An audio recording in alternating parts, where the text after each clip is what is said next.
Natakutan pa rin ata. Hindi na rin kumasa ang SOD. At mauubos ang Team Falcons Maniac din para kay Teddy. Pero napakalalim na mga minions nila. 15 seconds ang kailangan bilhin para kay Flap at Ogwen. Malayo-layo pa ang huhukayin ng Team Liquid. Okay, 8 seconds para kay Ogen. Mukhang ang plano lamang nila ay kunin lahat ng mga pwedeng kunin dito. Tumula yung Holy Shield! Double na ata ang nagiging Oh! goal. Flap ay mabubuhay na rin. Same with Ogen.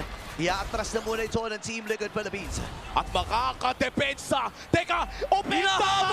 Oo nga pala, may quiet cloud at si JB ata may ipit. Flickering na force na rin niya. Inaabot siya dito ng mga miyembro ng Falcons. Shoot point. Sumama rin ng SOD pero Christian Vigo na magagamit din dito ni Sanji. Ibitin nila. Bago!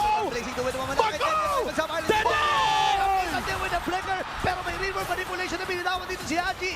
Ngayon ay mamamatay ito si Owen. Round number 2 para sa Team Liquid at 5. Oh no! Medyo critical ang sitwasyon ni Flap. Hahabol sana si Carl pero hihinga muna dito. Magkabilang kumunad.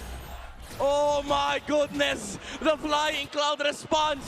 Pero immediately, as soon as nakita ni Teddy, yung SOD blazing do it with the wind of nature.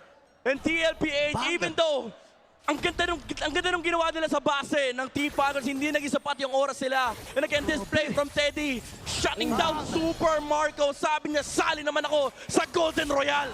At tignan mo naman ang entrance ng dalawang kupunan sa huling clash natin. Hindi pa rin tapos ang laban na ito. Paglalabanan pa ang pangalawang lord ng larong ito.